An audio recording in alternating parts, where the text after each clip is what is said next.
All right, it is finally happening. I may live in Orlando, but I absolutely love the food over at Disneyland. And probably one of my all-time favorite things I have ever had, ever on any Disney property, is a mint julep. And today I'm gonna be making those at home with you guys. Longing for you, pick up the phone. Catching a flight, I'm coming home. Back to the place I've always known.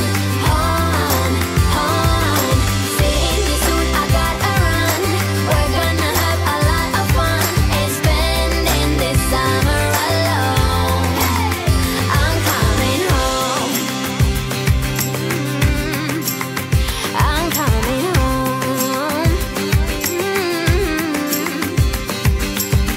I recently went ahead and picked up this unofficial Disney Parks cookbook off of Amazon.com.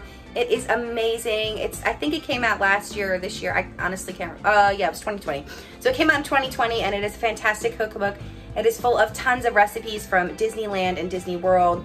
It is amazing. I absolutely love it. I will go ahead and link it for you guys below if you are interested. But today we're going to be making the mint julep recipe from Disneyland out of this cookbook. Hi there, if you're new here, my name is Christine and I love all things Disney, theme parks, and Orlando. I recently just relocated to Orlando, so I am taking you guys on all my adventures. If that sounds fun to you, you're definitely gonna wanna go ahead and hit that subscribe button and follow along. But let's get right into it. Today we are making mint juleps from Disneyland. Yum, I'm so excited. I'm gonna go ahead and show you guys the recipe and walk through it with you. So here is the mint julep recipe. As you can see, this book is such high quality and it's got so many recipes in here. The gray stuff, Matterhorn macaroons, they are incredible. And then you can see it also has Disney World stuff as well. So just a quick poke through. It has these maps in the beginning of each section, and then it tells you all of the stuff that you have recipes for inside. So I'm really excited, but we are gonna get back to mint juleps.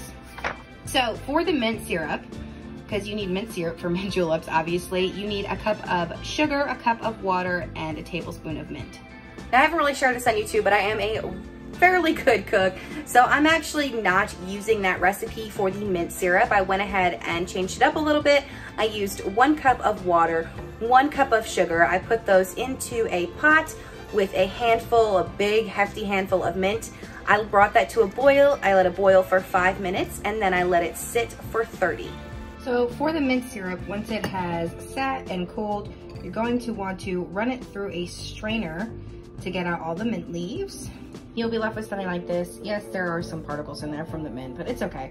Normally I would also put this in like a mason jar or an airtight container so I could save it, but my mason jar that I have currently for syrups and stuff I'm using for my coffee syrup, so I just put it into this bowl. Now to actually make it the mint julep, you need the syrup, you need lemonade, club soda, the mint syrup, the maraschino cherries, and 2 fresh mint leaves. I'm not gonna deal with the mint leaves because honestly it's just for decoration and I don't care enough about that. So I just have the Walmart brand maraschino cherries, my mint syrup, club soda, lemonade, and a pitcher because as always, I never follow recipes exactly as I should, and I'm going to double it and put it in a pitcher, put it in the fridge. When I serve it, I will serve it over ice. And then the recipe calls for 4 tablespoons of mint syrup, which is a 1/4 cup. So because I'm doubling it, I'm going to add 1/2 cup of this mint syrup to my pitcher. So off camera, I actually figured out that this pitcher will hold that recipe 4 times over. So I was able to use up all of my mint syrup and club soda because I don't really use it for anything else in my house, and I can just keep this in my fridge. I'm sure it'll be gone by the end of the day if they're good. So let's pour it over ice and give it a shot. All right, so I have it poured over ice here. I threw a cherry in here as well, and we are gonna give it a shot. All right, here we go. Oh man, that is so good. It is worth buying a cookbook just for that. Oh my gosh. It tastes just like Disneyland's. It's amazing. It's really good. I would 10 out of 10. 10 out of 10, recommend. Again, if any of you are interested in purchasing this cookbook, I will have a link to it in the description below.